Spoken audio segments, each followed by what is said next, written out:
like to welcome back on stage Bradley Woods, the CEO of the AHAWA, and his distinguished panel, Gareth Martin, the CEO of Business Events Perth, and the lovely Carolyn Turnbull, Managing Director of Tourism Western Australia, one of our keynote panel sessions. Please welcome everyone on stage. Thank you. Thank you. After you. Next one. Yes, right. Cool. Thank you.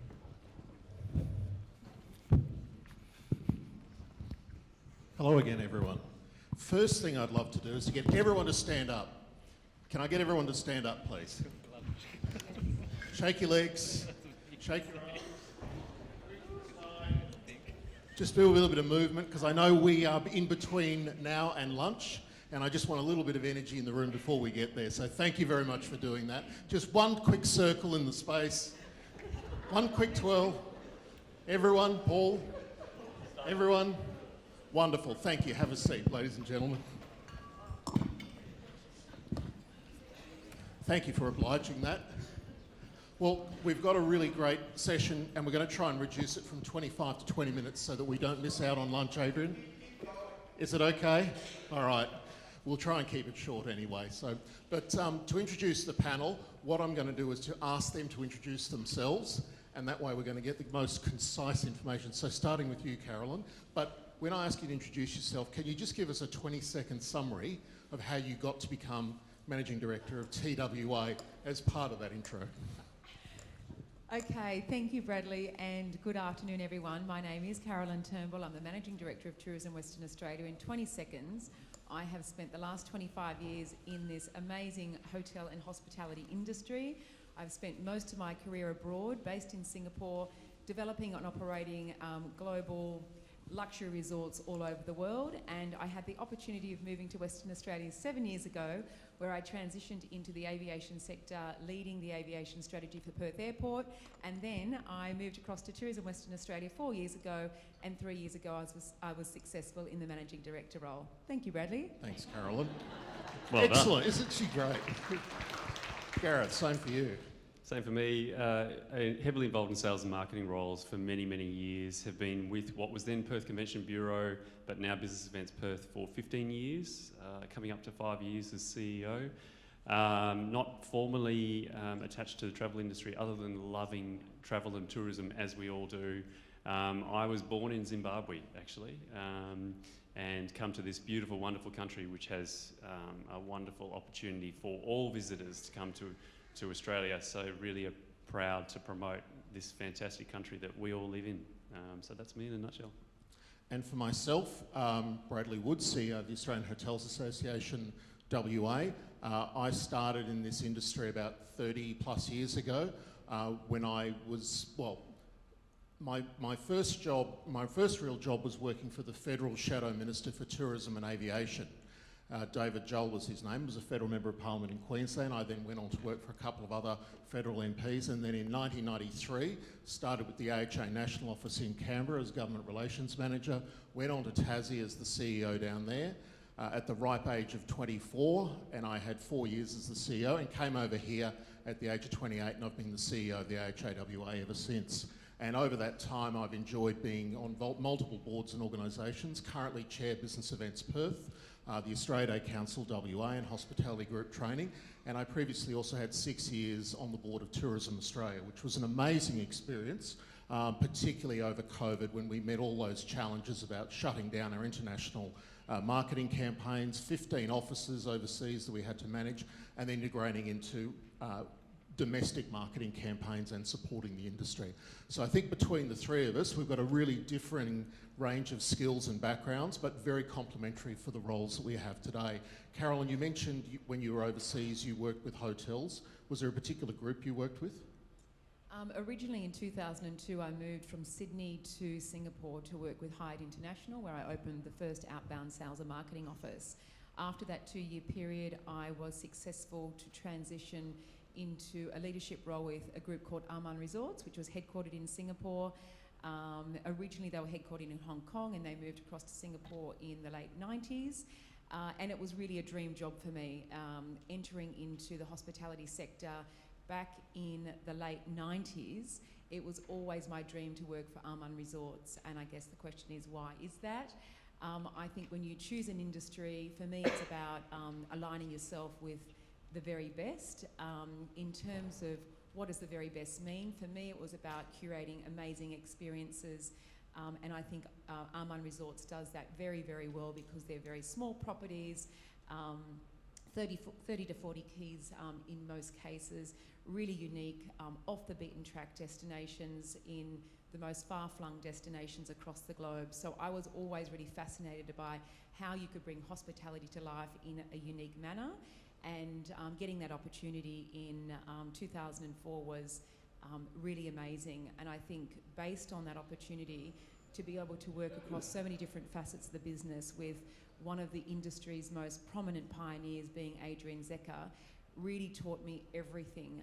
And because it was such a small team in the head office, it allowed me to roll my sleeves up and get amongst the business at all areas. So it was a really exciting journey, and it really taught me so much about the business that I may not have been so much more exposed to if I had have stayed with the larger hotel groups. And I think that's also a really great learning curve. But I think for everybody in the room, depending on your journey to date, it's always great to throw yourself into different situations, different types of organisations, and also different people that are leading the way in the industry. So for the panel today, we're going to have a really mixed discussion, but I'd just like to start off, Carolyn, with you around the landscape for WA's tourism, hotel, hospitality industry. What's your general thoughts about, where we're positioned right now and how WA government sees the sector? I think that's a great question, and building on the Minister's keynote speech this morning, I think Western Australia is really well placed, and I think the numbers speak for themselves. At Tourism WA, together with the board, the leadership team are really approaching our strategy with a global lens, and our recently launched WA Visitor Economy Strategy, which is very much leading the industry over the next 10 years to be robust, to be resilient, and to ensure that we are driving a sustainable future, is very much underpinned by, a big vision with that flag on the hill, by taking our almost $18 billion sector in excess of a $20 billion sector to $25 billion by 2033. And those three components that the Minister touched on this morning, one was access, so really driving aviation. We know that we are a destination that is sometimes challenged by our distance and the time to get here, but equally we lean into that being a really exciting opportunity. So presenting really compelling business cases to our international aviation partners has been very successful in reigniting us with not just our existing airline partners, but also bringing on new destinations has been a fantastic deliverable by the agency, together with our partners at Perth Airport. The second point that the Minister touched on was around marketing and awareness, and a part of that is driving world-class events and an always-on strategy to ensure that we are supporting and driving occupancy, maximum occupancy, to the hotels and the broader industry across all attractions.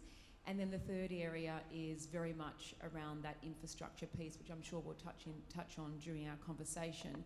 But the importance of taking Western Australia from an exceptional destination to a world-class destination, not just by propelling Perth as an entry point, but also developing our regions. And we know that we have an enormous region and a really great opportunity to further develop. We heard from the Group General Manager from the Hilton Garden Inn, where you can see new investment and operators being attracted to the likes of Albany and Busselton. And these are thriving regional centres that, with increased infrastructure of this nature, is drawing more people. And combine that with additional aviation routes from the likes of Melbourne and Sydney into Busselton, you'll see that part of Western Australia thrive in the next couple of years and into the future, in line with our WAVE strategy. And Gareth, part of that strategy is the government's support for the business events sector. It's a several $billion component of the total tourism spend within the state, if you look at tourism as both leisure and business. How do you see the market into the future from here, and also the ways in which government is driving business events as well? Thank you, Bradley. Reflect what the Minister said earlier in terms of the strong economy for Western Australia, for us moving forward, and the diversification of that economy and support provided directly to Tourism Western Australia, and then as a matter of course through to Business Events Perth. Huge support both from the government and then Tourism Western Australia into our activities, which paints a fantastic picture going forward for us as a destination, both as Carolyn reflects the increase of the facilities and the capacity of this destination to host world-class and premier events in the event space as well as business events is a huge opportunity for Western Australia going forward. We work very closely with Tourism Western Australia to try and attract world-class events into this destination that span now across the tourism landscape, but increasingly across a diverse portfolio of events and government departments as well. Something that's, we as a destination have come up just in the last 10 years in terms of the tourism, hospitality and supply product in Western Australia that is world-class, that provides a world-class amenity to visitors to our state. And the future looks really bright with the potential for the expansion of the PCEC, as discussed earlier today, which will take us into the next 20 years, and what that means for bringing not just large groups into the state, but many concurrent bigger groups with increased flexibility of venues into the state that then all require opportunities for tourism, hospitality and accommodation across the city during the time. And Gareth, it's not just about attracting, and whilst that's the core component, attracting existing global and national events, but you've also got a new focus on incubation and creation of events too. Would you like to expand on that? That's right, Bradley. So that extends a little bit part of what Tourism WA, as Carolyn has referred to, the Minister before, around homegrown events in Western Australia. So we're looking at an opportunity to promote the opportunity for homegrown events in Western Australia aligned to a diverse sector for us. The most recent of those being IPSEC, which is the International Indo-Pacific Space and Earth Conference, which occurred... Can you say that again slowly? Sorry. The Indo-Pacific Space and Earth Conference, which occurred in November last year, which was a 2-day forum. Essentially, Western Australia has huge expertise in the mining and resources space, and that expertise lends itself to the remote operation of vehicles in harsh landscapes and how that can then transfer to space capabilities as well. So we have a burgeoning sector in the space industry and aligned to that data capture and all the rest of it. So we're looking at incubating events that help to promote sectors across the diverse sectors in Western Australia. But that extends to agriculture, agri-tech. Western Australia recently hosted what was called Evoke AG, which is the premier Asia-Pacific agri-tech focused food event. It occurred at the PCEC about a month ago now, but there were 35 side events that occurred as activations beyond that main event, and that drew a record crowd of 1,800 delegates to the state. So we're looking at event activation as well to promote that. Carolyn, the Minister this morning referred to the state government as establishing a tourism investment committee as part of state cabinet. What does that mean? What is it? Look, it's a newly formed committee with, I guess, the ministers that are responsible for unlocking the power of investment attraction and approvals. For some time now, our strategy has been about attracting investment both domestically and internationally to ensure that we're capturing future opportunities to grow inventory, to grow hotel development and to grow attractions. And I think the formation of this subcommittee not only reiterates the commitment of government to get behind tourism, but it also is a way of fast-tracking and unlocking these opportunities. So we're early days, but the committee has met already twice, and together with my destination development team, Renata Lowe is with us today, and a few of her team members. We're working alongside a new division within JETSI, the Coordinator General Tim Marnie, to ensure that the right information, the right briefing notes and the right agenda items are put front and centre as part of this committee. So not only have you got the state government's cabinet subcommittee focusing on tourism development investment, but you've got a new role with Tim Marnie being appointed to head that role.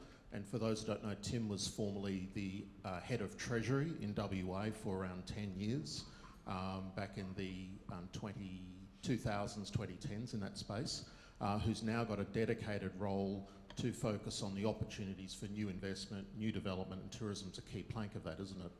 Definitely. In fact, it's probably the most important component of that new area, because it, again, you know, with our minister being not just the tourism minister but also the treasurer, having a really sharp eye on those opportunities and knowing that across the other diversified sectors of our economy, there doesn't seem to be that same level of red tape. It could be a name that sometimes people use, but I think those restrictions that either existing operators find with new development or new people coming into the state. And I think it's great that she has that robust lens around how do we actually start to break down the barriers and increase that fast track process to ensure that people know that we are open for business here in Western Australia.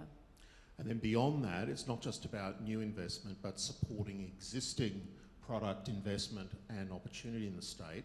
You and Gareth, through the team at TWA and at Business Events Perth, have secured for later this year the World Travel Tourism Council Summit. Can you just quickly talk about that and why it's so valuable, I suppose exponentially important and valuable for WA? And I think, you know, as we get closer to it, it's starting to become more a realisation of who attends that and what it's about. Can you just give us a quick snapshot of that? Definitely, and I think this is a great illustration and an example of Gareth and I, you know, just thinking big and ensuring that Western Australia is front and centre on the global stage. It was an idea that we brought to BEP and to our minister at the time, which was Roger Cook, and proposed going after proactively for this conference. It's a conference of magnitude. It's a conference that brings the brightest minds around the world in the hospitality and tourism space together.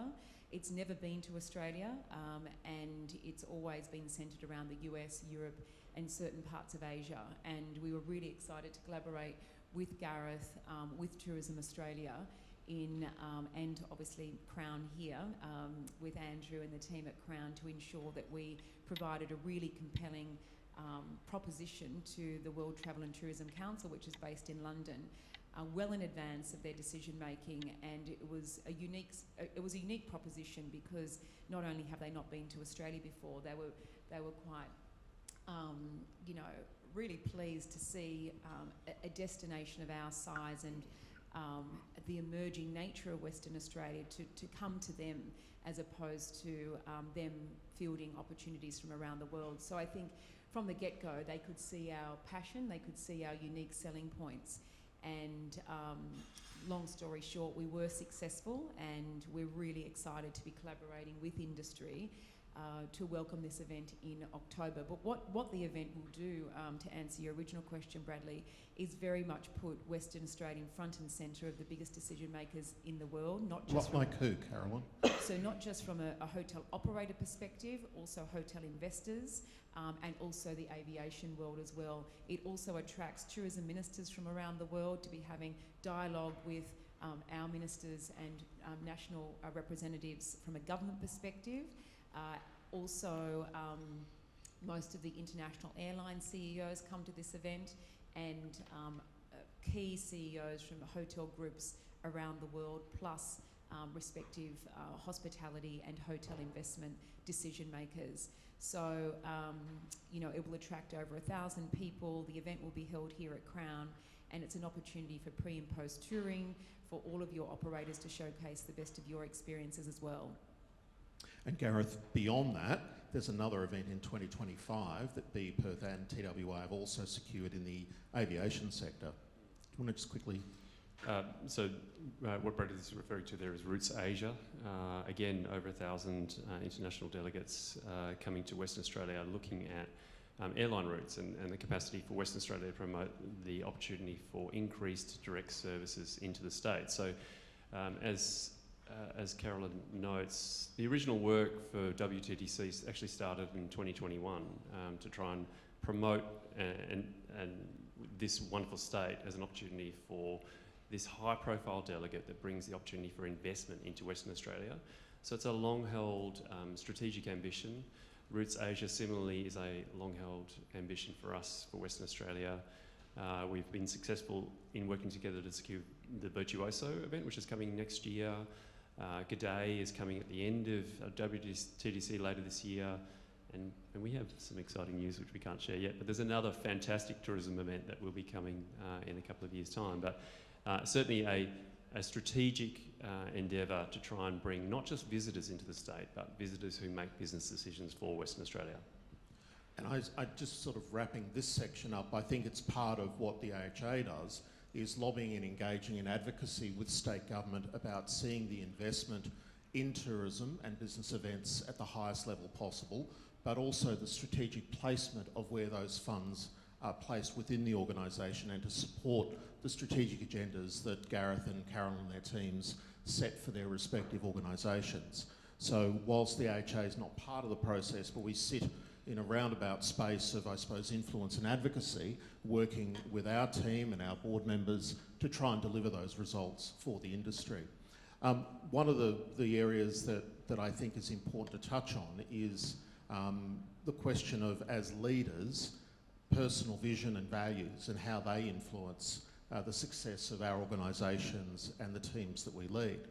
And I think it's not just about looking at the sort of corporate governance and the corporate vision, mission, purpose, values, but the personal values and mission that we all have within our own management drive as well. And I'm wondering, Carolyn, just starting with you, are there any pivotal moments that you can think of that have delivered or driven some of the strategic outcomes that you've seen eventuate or delivered for TWA over the last couple of years? Something that sort of stands out for you? Yeah, I think absolutely. I think in any role that you have the privilege to be a part of, any organisation you have the privilege to be a part of, or have the privilege to lead a team, I think for me personally, coming into Tourism Western Australia, I was most excited about bringing my global experience to Western Australia.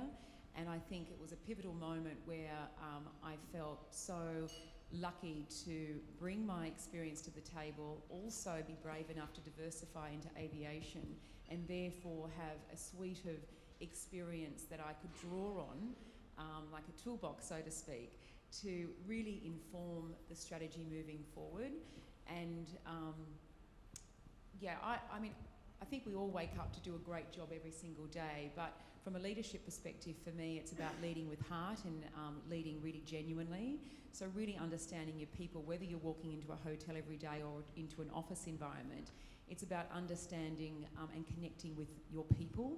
And I don't think any opportunity is possible without actually really bringing everybody on that journey. So ensuring that you share what that vision is and ensure that everyone has that aligned sense of purpose is a great starting point. And I think the building blocks of that vision, for me, from a personal conviction point of view, has been built over time. And so I've committed my entire career to this great industry. And I think without that longevity and passion that we all share as an industry, over time I have matured into a broader way of thinking, because I've been able to draw on such extensive experience, and to be able to bring that home to Australia has been really rare and unique, and even more rare and unique to be here in Western Australia, where there is such great opportunity and continued low-hanging fruit for existing product or new opportunities that come into the marketplace. And I've been really, really thrilled to hear of the feedback and experience of the panellists to date, to actually recognise that we really have great talent here in WA, and I think it's about embracing that, not just within the team of Tourism Western Australia, but collectively as an industry.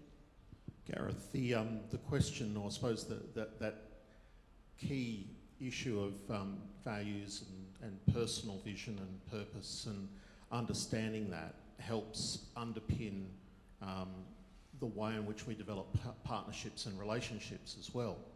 And I'm wondering if you have an example of where development of a relationship wasn't initially just a business effort, but it went on to create opportunity and business for the organisation and the state, but as a result of personal connection in that sense. Thank you, Bradley. I reflect also what Carolyn has said and previous panel members, Andrew and Anna before, in terms of the teamwork and collaboration that's required. We're a distant state that requires us to get together and work collaboratively to achieve a shared goal, a shared vision. More to the point of your question, some people may not know, but historically, for example, our contract with Tourism Western Australia requires that we seek other forms of revenue into the business. We're not just government funded, and some of that is membership, but some of that is revenue generation through some of the events that we provide, and we do. But historically, what that meant was, say for example, AIM is a trade show that's the key trade show for this industry, occurs in Melbourne every year. It was seen as a revenue generating exercise for the business, but through our work with Tourism Western Australia over the last few years, what we've done is change that around. What used to happen was that as an organisation, we'd have low representation of Western Australia in Melbourne because there's a challenge for hotels who are nationally focused. Their national chain organisations want their West Australian properties to be on the national stand at AIM, but we want diverse representation of West Australian product. So working with Tourism Western Australia, we're able to effectively subsidise in large part attendance at AIM, and we don't just have hotels on stand. This year we had 23 member partners. Traditionally in the past it's been only as many as 10. So we have diverse representation of hotel and tourism supplier product across the destination. So outwardly, several years ago, it doesn't make sense to not make a revenue decision, but through our work with Tourism Western Australia, it means that we can promote Western Australia and its diverse offering across the state to a wide audience that then gets to experience that on stand in Melbourne. And so that's grown vastly over the years. And to take a second step to that, we've also then collaborated with our competition with our other distal bureaus, so Northern Territory Bureau and Tasmania, to organising a networking event during AIM. So what started out as a 30-person invited event has now turned this year into a 150-person invited event across the three bureaus, and it provides an opportunity for our suppliers who are on stand at AIM to be able to close business deals, and then we effectively saw that happen during AIM. So we've completely shifted how we used to look at this event, but it's provided much more opportunity for tourism in Western Australia and certainly Western Australian suppliers as well. I think that leads into sort of a final topic area, and that's around collaboration. And I know that from the strategic activities that the AHA engages in trying to ensure that government has the right policy framework to allow businesses to thrive and survive in the state, as well as supporting new tourism and business events growth, that collaboration is particularly and critically important for us to work with a whole range of parties. Carolyn, are there any particular examples that you can think of over recent times where collaboration with potentially competitive organisations have led to unexpected outcomes or successes? Look, I think there's many, and we know that collaboration is key, and building on those relationships, foster the great outcomes that we are achieving at Tourism WA for the industry. But more recent years, I think traditionally in Australia, it's kind of like look after your own backyard and hope for the best. But my leadership style is very collaborative. Reaching out and working alongside the other states, I think, is showing an example or leading by example that actually we can get greater outcomes when you're working together. And I do believe that you're very much stronger together as a united front. And I think a good example of that would have been working with PIP and Tourism Australia on the formation of the first ever, I think, trip into an international market where all states were in attendance. And one of those examples took place last year where we went to China. A lot of those aviation routes from China had not yet been reinstated to any Australian state. And it was great hunting as a pack because it showed that we were working as one team, one nation, and it was very much about the Australian story. And so by positioning Australia first, it allowed all of my respective state CEOs to differentiate their product in an environment that we were meeting with the highest decision makers, particularly in the aviation space. And so I do recall an example where we were sitting with President Han of China Eastern, and whilst we're all really competitive, it allowed our client, in this case one of the airline partners, to reflect on his experiences and the previous business dealings, and in particular the last China Eastern trial service, which you would remember pre-COVID, and COVID actually hit at the tail end of that service. But long story short, if it wasn't a collaborative effort and we didn't present ourselves as a united front, I don't think we would have got the same cut through and the same level of senior attendance at some of these meetings. And that meeting resulted in my ability to follow up promptly and ensure that our government minister was then connected with the decision makers of China Eastern, and as a result of that trip, we were able to then fast track the reinstatement of the second seasonal service, which was highly successful for the state of WA. So one example where I'd encourage you all to lean into your neighbours or your nearby peers in the industry. You can learn so much, and I think by throwing out that olive branch also just encourages people to support each other. And if you're at maximum occupancy, I can assure you that your neighbour who may not be quite as successful will absolutely return the favour when they're maybe doing better than you are. And I think that is the message that we wanted to sort of encapsulate with the panel, is that the collaboration, the cooperation, the relationship building is not only important at the industry level, as we know, but also collectively through the work, say, the AHA does. If we don't have that collaboration and strong membership from everyone in the industry, then we aren't able to equip and to succeed in advocacy to government or to influence the industrial relations space.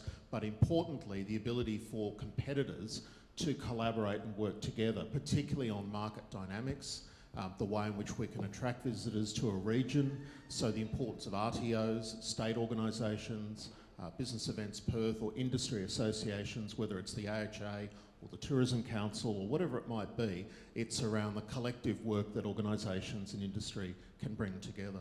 On that note, Adrian, we'll just open it up for questions before we wrap up. Yep, okay. We'll go for questions. No one's hungry, is there? No. Any questions from the audience, please? That's amazing. Great session. Anyone? Wow. Okay. Either they're hungry or you've covered everything. I don't know. No questions? This is the opportunity. Very distinguished panel. No?